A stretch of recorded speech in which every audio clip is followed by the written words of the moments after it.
Okay, Shalom. Today is the 27th day of the war. It's November 2nd, about 8:30 p.m. here in Israel and 2:30 p.m. on the East Coast of the United States. Let's start with good news. The battles in Gaza are going spectacularly well. Yes, we've had losses, and we'll get to them, but we have reached the northern coast from the northern side. We're at the coastline. We're about 7 to 10 kilometers in. We've gone in from the north and taken the first couple of miles going north and have surrounded and taken a few of the cities that are up north. And we've gone in from the middle, basically coming in from the east, moving towards the west, towards the Mediterranean Sea, with the goal of bifurcating, cutting in half Gaza, to make sure that we've separated North and South Gaza from each other, with the explicit goal of ensuring that Hamas cannot be resupplied, so that even if the fighting takes longer than what we expect, then Hamas won't be able to resupply itself and will run out of provisions.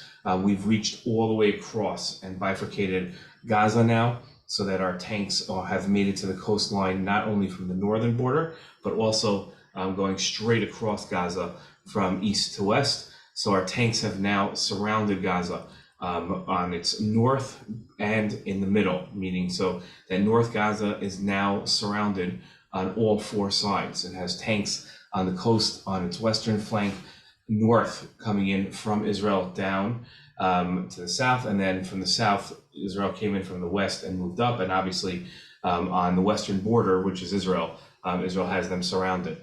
Israeli tanks have surrounded Gaza City, which is the main Hamas foothold. That's where most of the fighters are.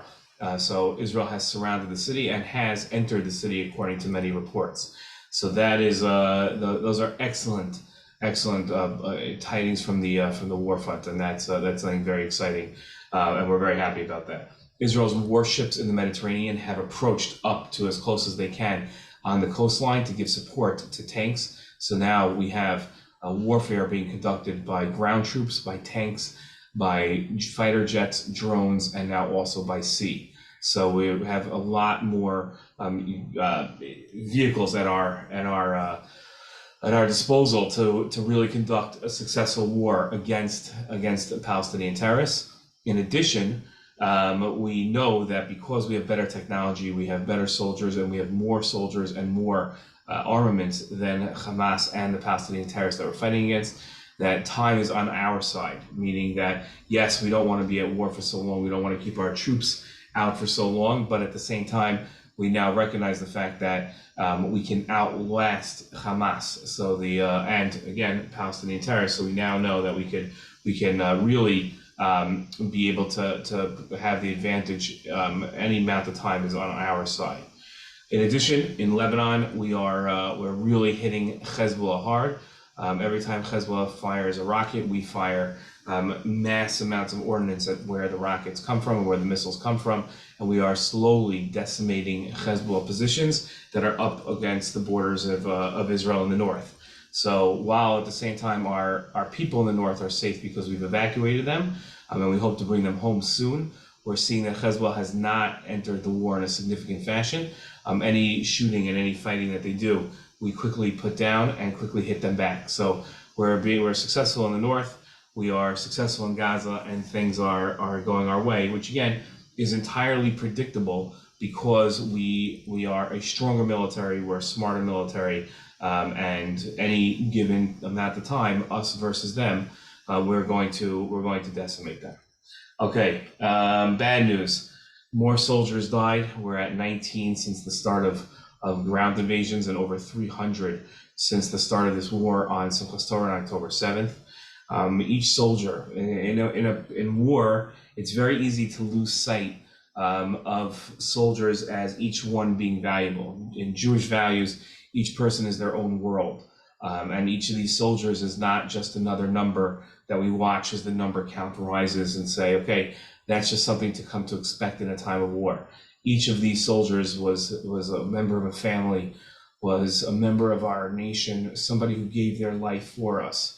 And one point that I want to make, especially to students listening, you might see that the highest ranking soldier in the Israeli army that was killed today. He was a member of the Druze community. Jews are Arabs that live in the north of Israel. They're loyal to the state of Israel. They do not see themselves as anything but the most loyal citizens, and so they serve in the army. This was a commanding officer who was killed, one of my coworkers' son's commanding officer, and we don't look at a Druze officer's or a Jew soldier's life as any less than a regular Israeli soldier. These are regular, I should say, a Jewish Israeli soldier. These are our heroes as well, and quite a loss today. Other bad news is that Russia decided to announce in the United Nations and give a speech that because we are occupying illegal land, we do not have the right to defend ourselves. This is just dumb talk. It has nothing to do really with Israel. It's Russia taking an opposite approach to the United States and trying to gain influence by standing against the United States of America's ally. So Israel gets caught in the middle, but it's annoying to see. Another bad piece of news is that American Reform Jews, their support of Israel has dropped from 72%, which was the high of their support of Israel right after the attacks, to 59%. So it seems like the ground invasion is starting to dilute the reform movement's support of Israel. Currently, it won't last for that much longer because of Orthodox Jewish birth rates. But currently, the reform movement is the largest movement of diaspora Jews in America, and it's a shame that their support for Israel is dropping. The reform movement is a Zionist movement, and their people should really be in support. And it's a shame if we lose them, and that's very bad news. Hezbollah rocket did hit Kiryat Shmona today. That's unfortunate news. Kiryat Shmona is the largest city in the north, so that's bad. And unfortunately, today there was a terror attack inside Yehuda v'Shomron, in the area near where I live, not so close to my house, about 20, 30 miles away, but still in my region, I should say. And a father coming back to see his kids from the battlefield was murdered in a terror attack. It's important to note that terror levels have not dropped from Palestinians in Judea and Samaria, what the world calls the West Bank. It seems that because it's out of sight and it's out of mind, so that should not be. These Palestinians are still probably, I would guess the numbers have gone up, but in peacetime, Palestinian terrorists try to commit between 3 and 6 terror attacks every single day in Israel, every single day, and that we shouldn't lose sight of the plague of violence and terrorism that is inside their community, and that has to be stopped. And it's not just in Gaza, but we still have this problem inside Judea and Samaria, inside the West Bank. Okay, let's get to analysis, and then we'll get to questions. There's a young woman named Tamimi who now she's not so young; she's probably in her mid-20s. But since she was a teenager, she was always a Palestinian activist here inside Judea and Samaria in the West Bank. And I remember going with left-wing groups, left-wing peace groups. They call themselves peace groups. They call themselves pro-Israel, pro-peace groups. Going with them to visit Akha Tamimi in her home and listening to her family talk about how important it is to have non-violence. And then I remember sitting in their home listening to this, wondering, like, this is so strange. You have all these Palestinians talk about non-violent, opposition to Israel's policies, and how come this isn't more catching on? And then Googling this family and realizing their entire family was involved in terrorism. And their cousin had blown up the Sbarro famous suicide homicide bombing, and realizing that this is the left-wing organizations are trying to make it seem like the Palestinian community is pro-peace, and they're really not. And then she assaulted a soldier, went to jail for that, and then now today announced that what Hitler did was a joke, and that soon Palestinians will be eating the skulls of Jews and drinking their blood. This is literally the poster child of the Jewish anti-settler, anti-occupation, pro-peace movement. So this is the Palestinians that we hold up as the example of, hey, look, these are Palestinians that are our friends that can be peaceful. They're different than Hamas. Again, eat your skulls, drink your blood. What Hitler did was a joke.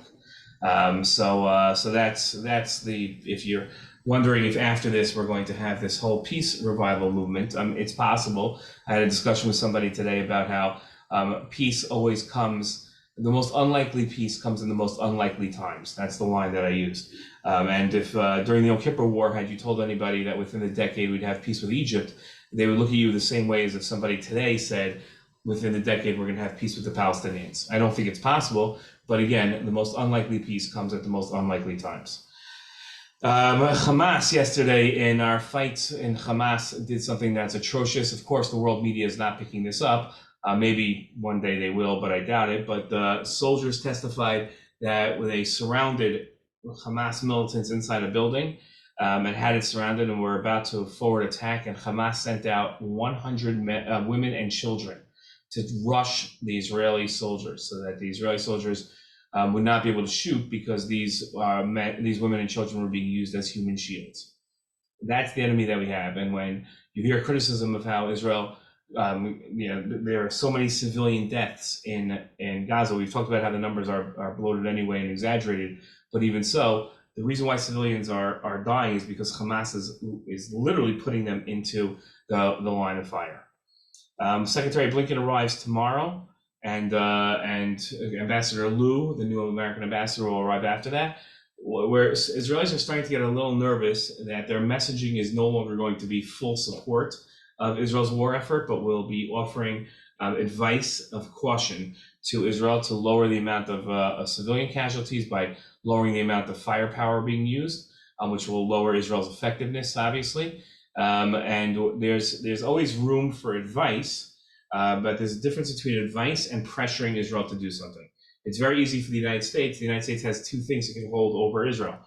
Three things, really: money, advanced weaponry that Israel needs. That's what President Obama did in the last time Israel fought Gaza in 2014. President Obama refused to allow Israel to use American smart bombs that would be able to pinpoint where it hit. Still nobody till today understands why President Obama would put Israel in a position where it needed to use what are called dumb bombs, which can't pinpoint the location it lands and obviously causes more collateral damage. But that's money and weapons are two things that America can hold over Israel, and also a diplomatic cover at the United Nations, where if the United Nations Security Council, say Russia, puts in another resolution to sanction Israel or force a ceasefire, if the United States won't offer a veto on that or pressure other countries not to vote for it, so then that could have consequences. So it's important to note that we welcome Secretary Blinken and we welcome Ambassador Liu, but we are concerned that both of them, who have a history of pressuring Israel in previous administrations, don't take that same approach during this war and pressure Israel. Okay. There's a report that came out that the White House is discussing Prime Minister Netanyahu's resignation. I'll tell you why. Number one, this is perfectly natural. Of course, they're going to discuss Prime Minister Netanyahu's resignation, because they have to discuss contingency plans if they're dealing with another Israeli prime minister within the next couple of months or year. So the fact that they're discussing this is not like some grand conspiracy theory to try to unseat Bibi Netanyahu. I'm sure they discuss many political, different options and different avenues that could be taken. That's not a cause of concern. At the same time, it's generally accepted in Israel that Prime Minister Netanyahu is going to have to resign after this war, or maybe even in the middle of the war, because this great disaster happened on his watch and was entirely preventable. So when something's entirely preventable and you're the prime minister and you didn't prevent it and Jews died, there's a very, very good chance that you're going to have to resign. But if the Biden administration is starting to, even if it's leaks and even if it's not, but if they're starting to, be seen as interfering in domestic Israeli issues, that's going to be a big problem. AOC, the congresswoman from Queens, New York, put out a tweet calling AIPAC racist because most of the people that AIPAC criticizes are members of Congress that are African American.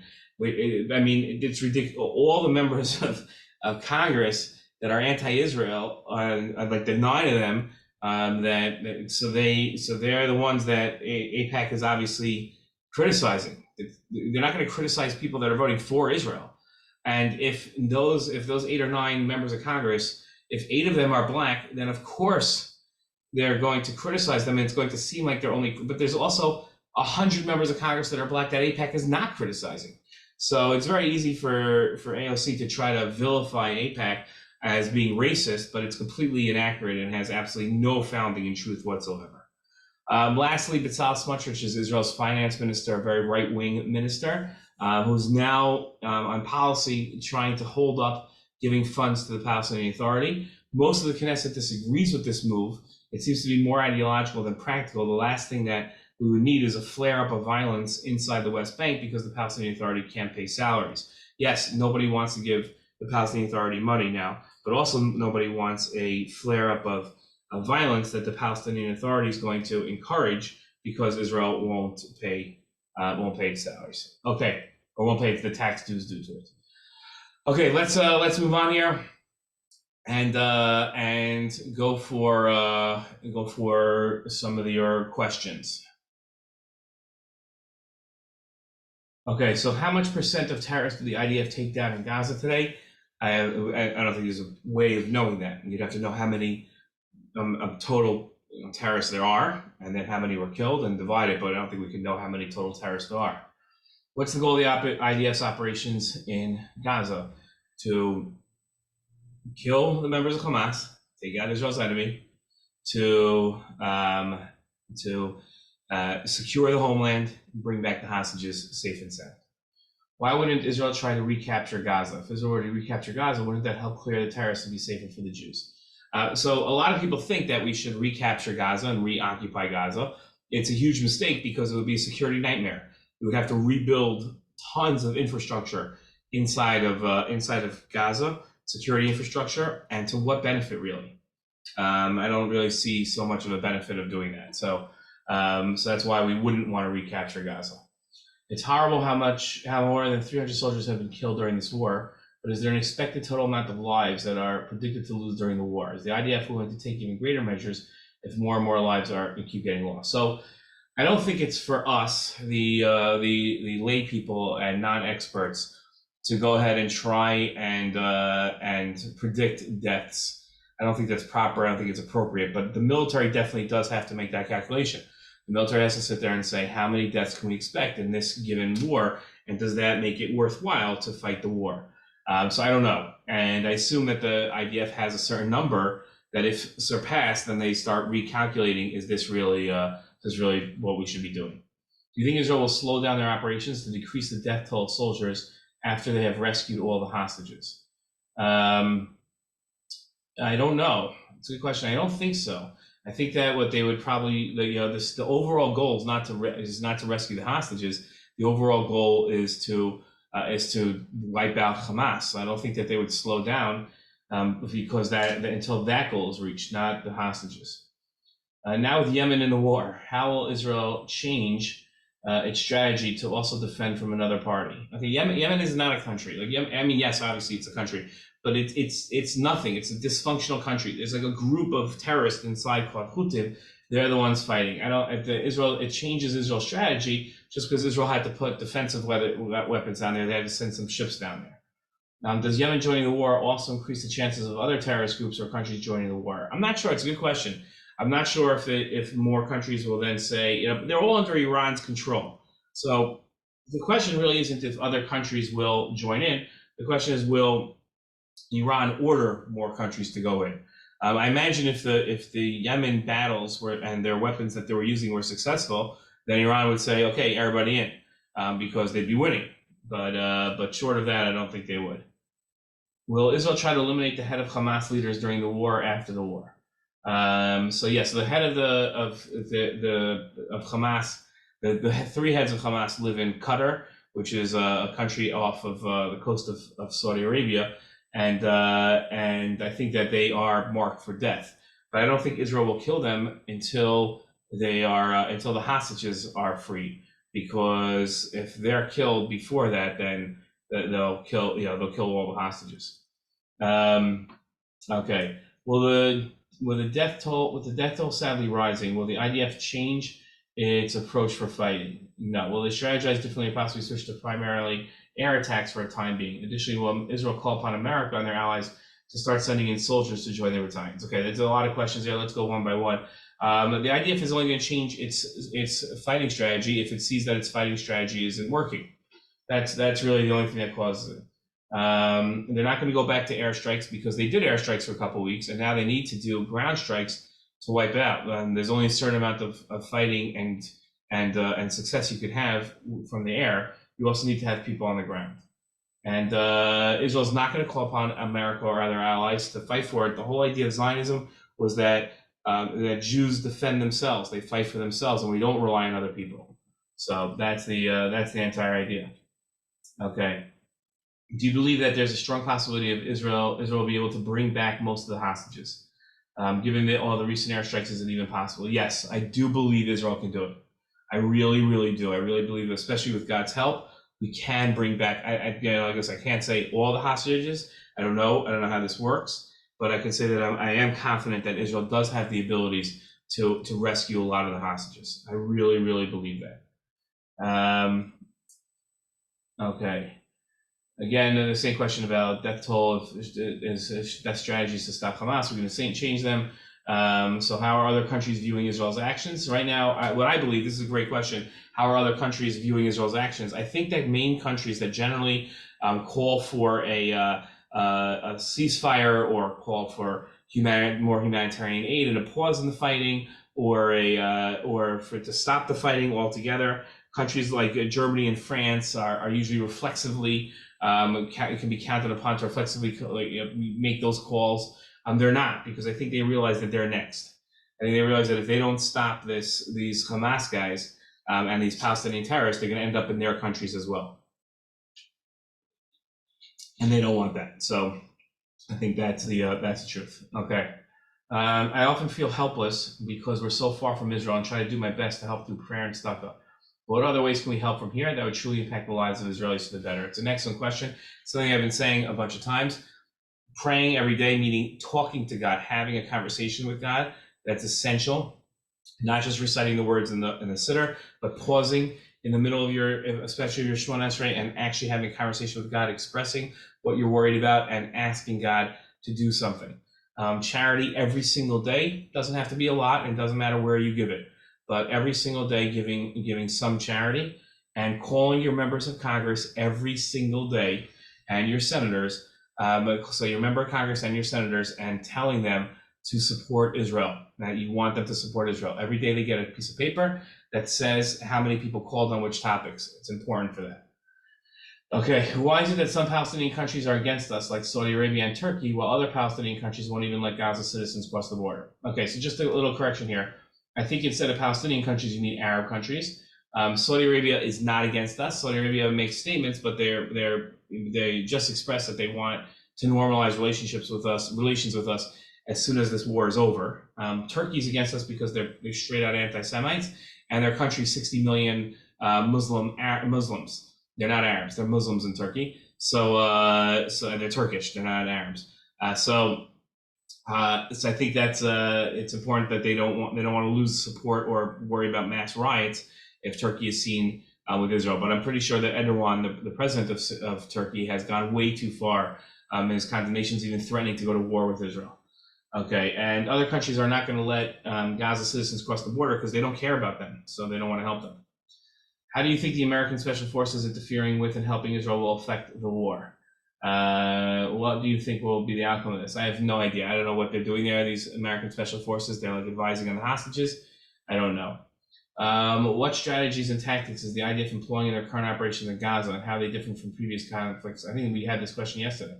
Was the idea of ceasefire, I looked at, slow down upon Israel, wouldn't it be beneficial? No, we addressed these yesterday, and the idea of ceasefire just we don't need a ceasefire. We're all prepared for battle. It's Hamas that needs the ceasefire so that they can regroup and reorganize. Any ceasefire is just going to help Hamas. It's not going to help Israel. Israel does not need a ceasefire.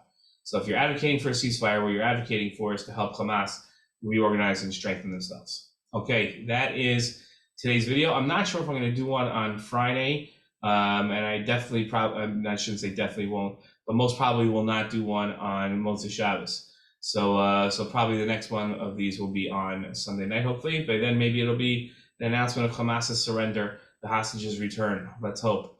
Shabbat Shalom, everybody. Let's have a Shabbat of peace, of victory, and the safe return of our hostages who we miss dearly. Shalom.